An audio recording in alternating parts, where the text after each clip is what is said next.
There are plenty of survival horror games out there. Dead by Daylight, Texas Chainsaw Massacre, Left 4 Dead, and Sons of the Forest. Each of these games provide a unique take on the classic survival horror genre, whether it's Dead by Daylight playing as Freddy Krueger or many of the other killers they have partnered with, escaping in Texas Chainsaw Massacre, or surviving out in the wild in Sons of the Forest with your friends. However, there is one game I had not mentioned that provides all of these factors: the scare factor, the fun, the moments, and the vibe. This game is an adaptation to the classic movie franchise about Jason Voorhees. Yes, you heard that right. Friday the 13th, the game is a wonderful classic. Halloween Ninjas, welcome back. Happy Halloween to you all. Today on this rare occasion where a holiday lands on a day I release a video, I want to take a short break and talk about Call of Duty Black Ops 3 and talk about a game I should have created a long time ago, and when the game still had its servers up. Friday the 13th, the game. I played this game so much and loved playing it as a kid, and since Halloween lands on Friday, I figured it's the best time to make one now before later.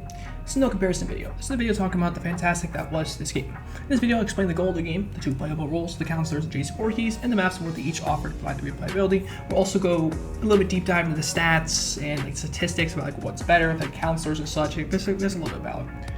Now that we know over the topics, allow me to begin to talk about one of my favorite games to play as a kid. Friday the 13th, the game, was a fantastic masterpiece. To begin, let's cover the goal of the game. The goal of the game is in 4 different ways. A, escape via boat or car. You can also escape on foot by calling the police. B, survive until the time runs out. C, kill Jason Voorhees. Or D, kill all the counselors. Now, I understand I just threw some words at you that you may not understand. That's okay. We're going to talk about each one in detail. Alright, let's begin with the counselors, since they have more goals than Jason Voorhees or to win the game. As a counselor, your goal is to explore the map, find cabins, find doors, find drawers, and items that are scattered across the map. These items can range from a weapon, a walkie-talkie, gasoline, battery, a fuse, car keys, propeller, first aid spray, pocket knife, flare gun, firecrackers, and plenty more, alright? I just covered the main basics here. These things will help aid you in surviving against Jason Voorhees. Each item has its own necessity for your survival. We will go through them in categories. We will be beginning with the basic items.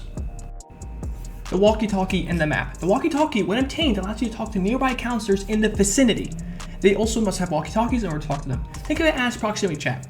When you spawn in, you do not have access to the map, only the radar in the bottom right. As you search through cabins and drawers, one of the items you can obtain is the map. To explain the quickest way possible, it allows you to see the map fully. I know, shocker, right? Whoa! We then have the self-savior items. This consists of the first aid spray, firecrackers, flare gun, and a pocket knife. First aid spray allows you to heal others, or yourself. Yes, you can heal others in this game. Very nice touch.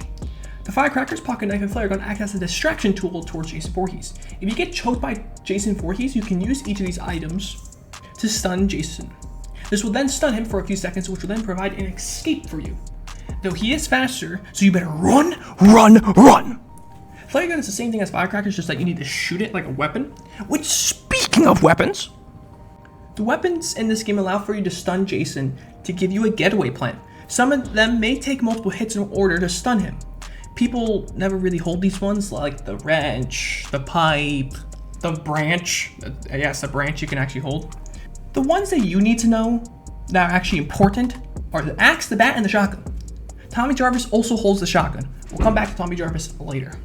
These weapons are a one-hit to stun Jason. However, if you hold one of these weapons, you cannot hold the mechanical items.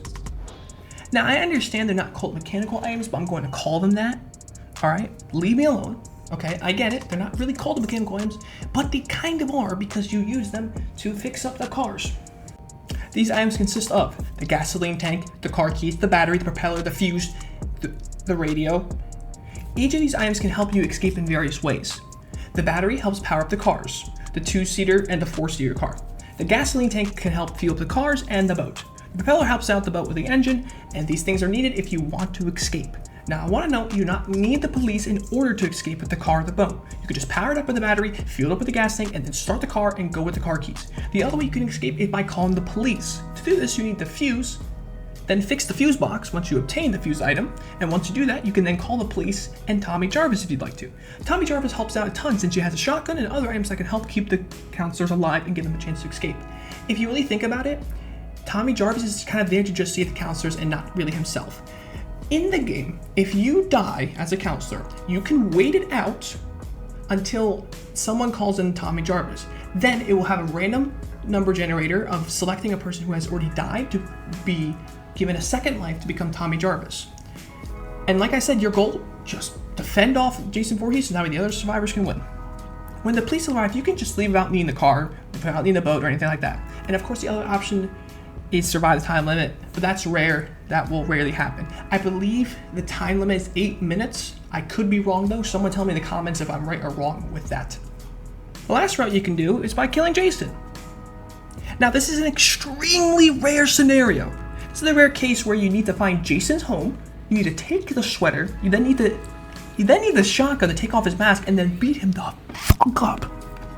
Do understand here that you need a specific counselor in order to complete this, since one counselor can only wear the sweater. I believe her name is Deborah, but I am not too sure, alright? Please leave me know if I get that wrong in the comments. These are all the escape options in order for the counselors to win. The only possible way for Jason to win is if he kills everyone before any counselor can escape or survive the time limit. Now this is an 8-person lobby, which means he needs to kill 7 counselors before all the other 4 options happen for the counselors. Jason can kill them in many ways. A finishing move, throwing knives, slashing with your axe until they're dead, or use the bear traps. These can help Jason win, but be careful. You need to ensure you are checking your surroundings. This is a large map. There's a lot going on, so you'll need to check the cars, the boat, the radio, the fuse box, the cabins, the doors, everything. Okay, because reminder, one thing I have not mentioned about the counselors is that they can hide within doors. But because of the breathing, it's actually very easy for Jason to tell where the heck you are. So if I were you, I suggest you get the hell out of that door and you leave. Or sorry, the cabinets. But you all understand what I'm saying here. The thing I really enjoy about this game is that it provides fairness for both sides, which is something that is tough to do in these types of games where it's like a 1-on-8 or like a 1v4 type of scenario. You need to ensure that each side has a fairness to win. Jason can use his teleporting abilities to get to the counselors quicker from the running, and not to mention with the composure factor in this game as well, which is very much important about this game. It allows Jason to catch up to them without having like a disadvantage, especially with the cars and everything. At one swing of a hit and boom, the car's disabled, and now 4 people are running all over the place. But for the counselors, they have many options to stop Jason. You can stun him with the weapons, you can stop him with traps, you can stun him, you can kill him. There's many options to either stun him and allow for you to escape. There's many ways to do it, which is something that is very awesome to see. Now that we went over the core gameplay mechanics and the escape routes, let's talk about the maps and abilities. Each counselor has specific abilities to themselves. They can range from better attack, quicker timing, to put in the gas tank, battery, etc., quicker stamina, luck, stealth, and composure. Each counselor has their own strengths and weaknesses. Most of the time, people will choose the one with the most repair or most speed, or most composure, since those are the most important. If you choose someone with max speed, they might have less composure. If you choose someone with max luck, they might have less stamina. If you choose someone with best timing for the mechanical stuff, they might have less luck. See the balances here? It gives you a way to have variety. You know, one person could be playing this, now the other person can take their strengths and weaknesses. You know, you need to coordinate with your team to be able to get out with the win. But it also is about preference, which is something that is very important in games, and that's what they do in this. It's amazing. As for Jason Voorhees, by selecting costumes from the different films of the franchise, it will give you different abilities to use as Jason Voorhees. Morph, which allows you to teleport to any spot on the map. Sense, which shows nearby counselors with a red tint over them. Shift, which is essentially a movement tool to quickly get to runaway counselors. Stalk, which when near counselors, they will not have the sound cue of Jason being nearby. What I mean by this is, as a counselor, if you are near Jason, you will hear the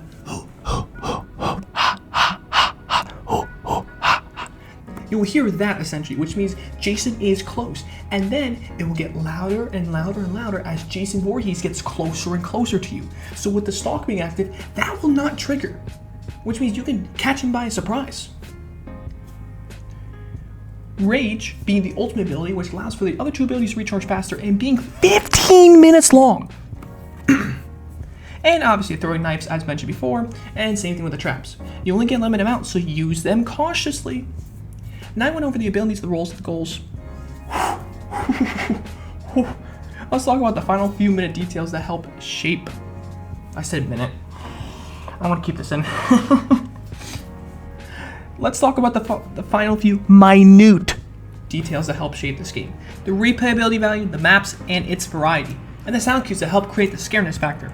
To begin, let's talk about the maps. The way that it helps with the replayability and the variety is how the escape routes are different. Some maps have a boat and a 2-seat car, while others may just have the 4-seater car and the 2-seater car.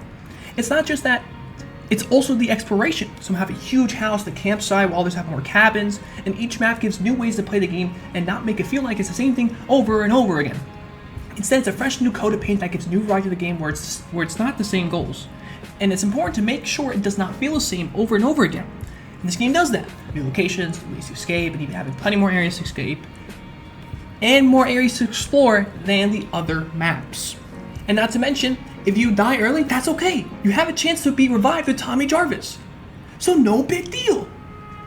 The final thing I like to go over is the scariness factor. It feels as if no matter the age you are, the moment you hear Jason's voice, you are immediately frightened. When you hear, you clear. If you hear that, you are immediately scared because you don't want to be Jason. It's frightening. So you move straight away. You get the hell out of there, bro. You hear the noises? You hear them echoes? Get the hell out.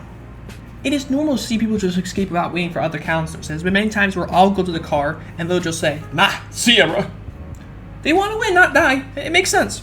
Not to mention, the more people in the car, the more attention it will give to you. Since on the map for Jason, he can see the cars and the boat move via the icon. The car breaks down, you are to move. It gets scary, man. I know you all experience it too.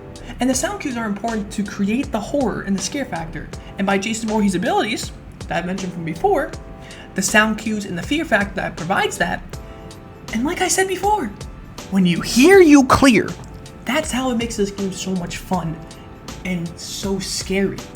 The cues, the eerie, the mysterious of the specific campsite makes for that horror game. You don't know where you're at. You have no idea how to escape. You need to find these things.